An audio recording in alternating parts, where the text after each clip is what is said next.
239 dias de guerra. Como a febre virou um pesadelo alemão. O frio cortava como lâmina. Não o frio suave que os brasileiros conheciam nas madrugadas do interior de Minas ou nas serras de Santa Catarina. Era um frio europeu, hostil, úmido, que penetrava o capote de lã, atravessava a carne e instalava dor nos ossos como se fosse permanente.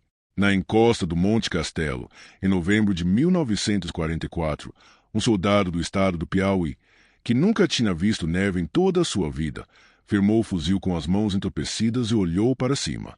A montanha não se movia. Os alemães, lá no alto, também não. Mas ele sabia, todos sabiam, que aquela posição precisava cair, e que muitos não voltariam para contar. Junte-se a nós nessa jornada épica pela história de homens que ninguém acreditava, que cruzaram o Atlântico sem certeza de destino, que chegaram à Europa como piada e saíram de lá como lenda. Para entender o que a Força Expedicionária Brasileira realizou na Itália entre 1944 e 1945, é preciso primeiro compreender o absurdo da situação.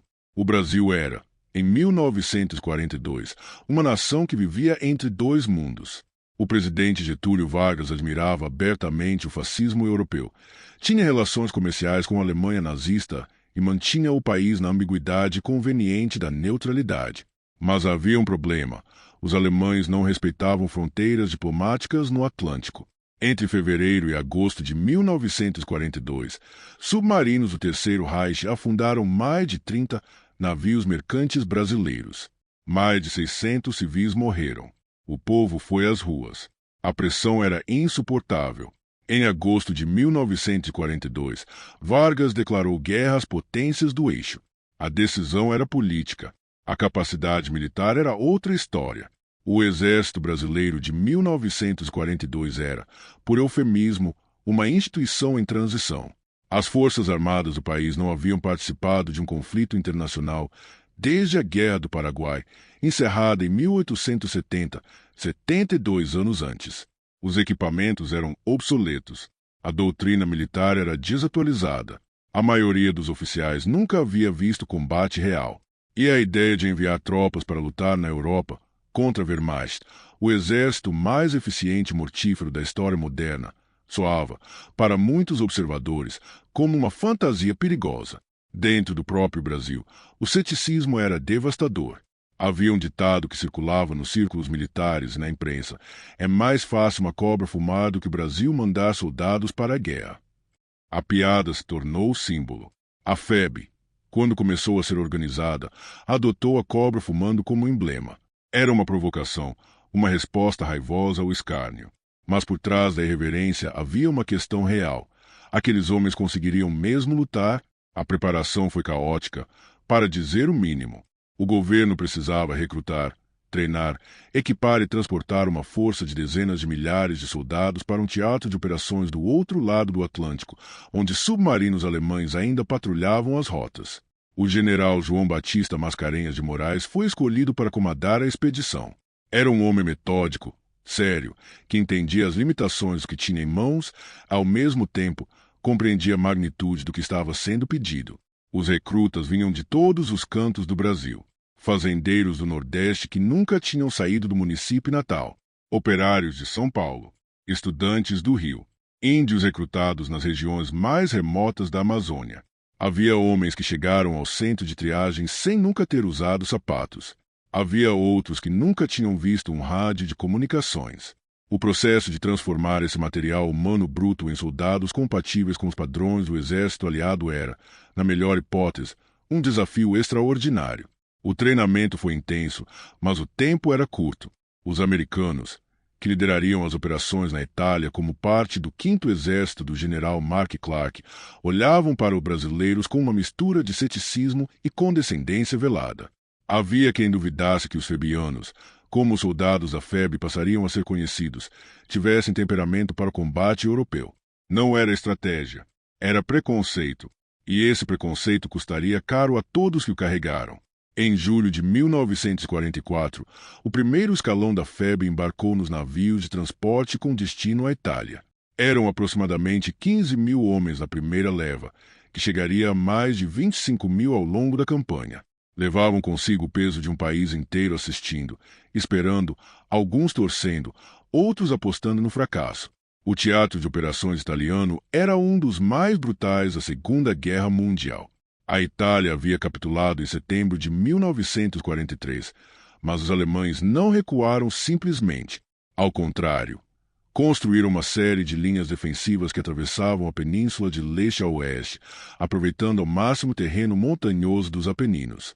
A linha gótica, a mais imponente dessas defesas, estendia-se por mais de 300 quilômetros e era defendida por veteranos endurecidos, soldados que haviam combatido na frente oriental, na África, na Normandia.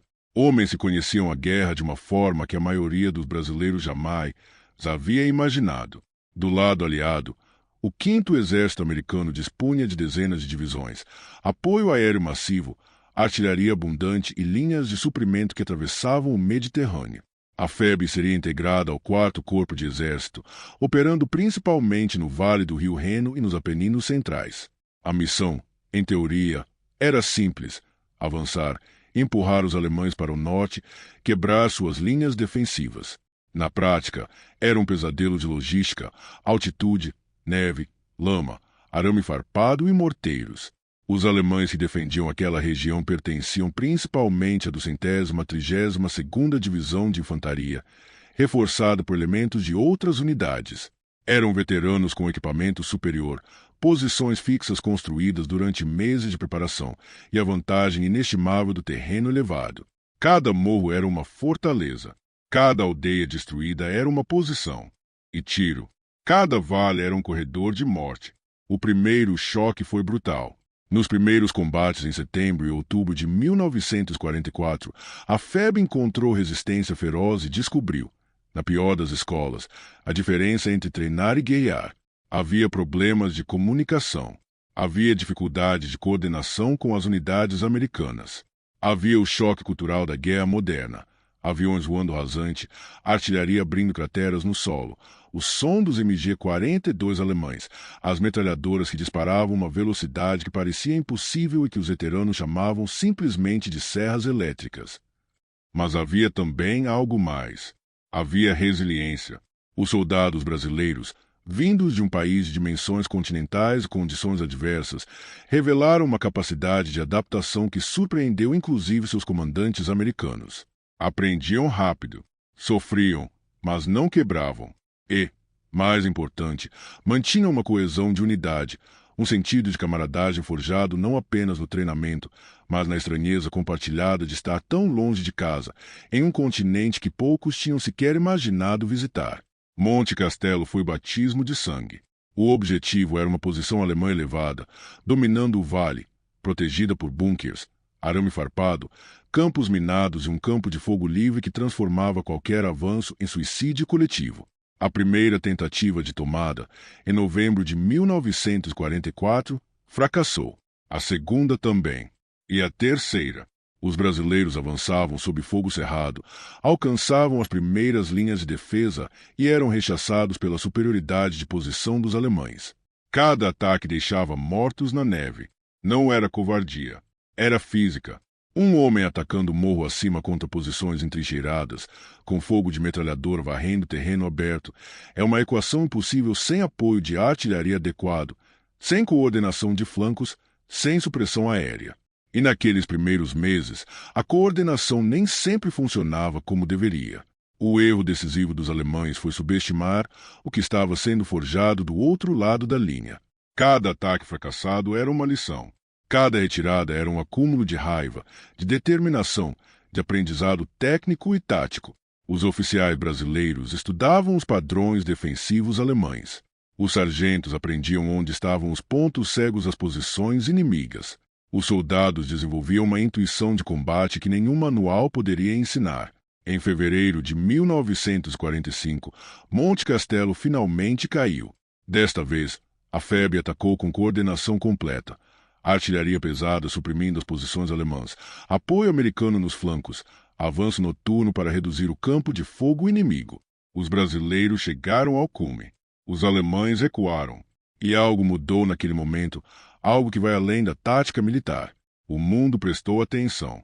A partir de fevereiro de 1945, a FEB não era mais o grupo de amadores exóticos que os aliados haviam recebido com ceticismo meses antes.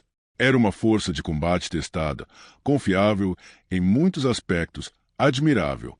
Os americanos do Quarto Corpo começaram a confiar aos brasileiros missões de maior responsabilidade. Os prisioneiros alemães capturados relatavam, nos interrogatórios, algo que ninguém havia previsto. Os brasileiros eram difíceis de combater. Eram imprevisíveis no ataque, persistentes na defesa, e não pareciam ter medo da morte do mesmo jeito que outros soldados aliados. Parte disso era cultura, parte era treinamento, mas grande parte era simplesmente a transformação que o combate opera nos homens que sobrevivem a ele.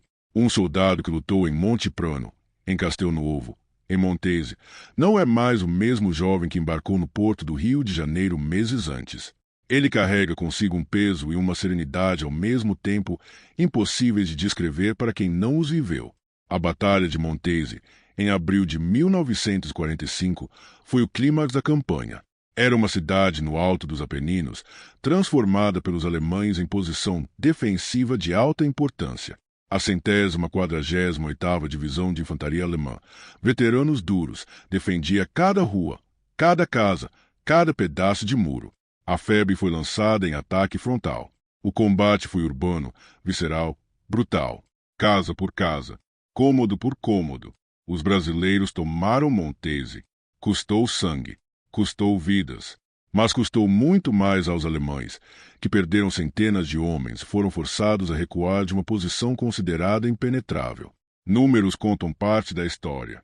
A FEB, ao longo dos 239 dias de campanha na Itália, capturou mais de 20.000 prisioneiros alemães, incluindo 2 generais e 806 oficiais. Foi a maior rendição de forças alemãs no teatro mediterrâneo até aquele momento.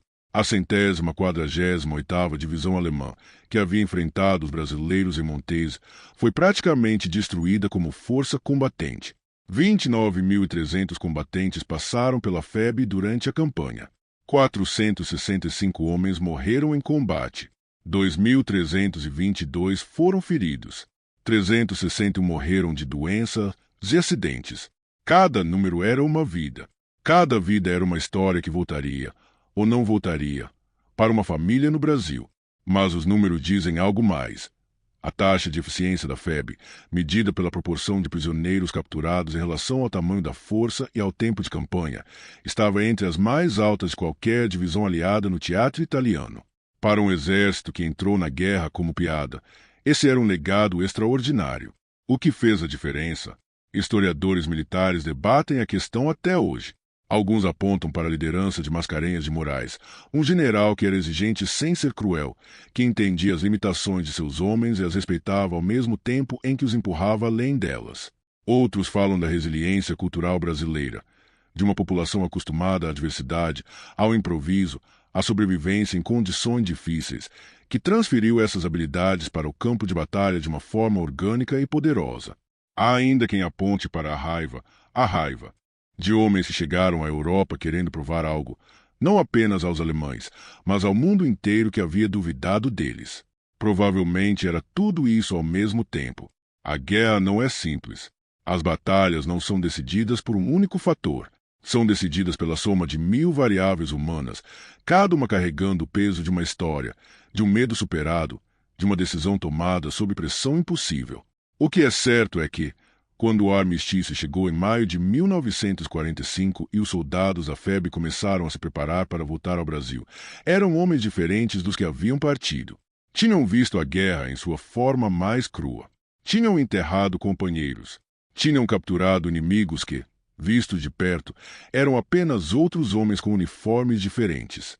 Tinham sobrevivido ao frio dos Apeninos, ao fogo dos alemães, à saudade de casa, ao medo constante que nenhum manual de treinamento consegue preparar ninguém para enfrentar.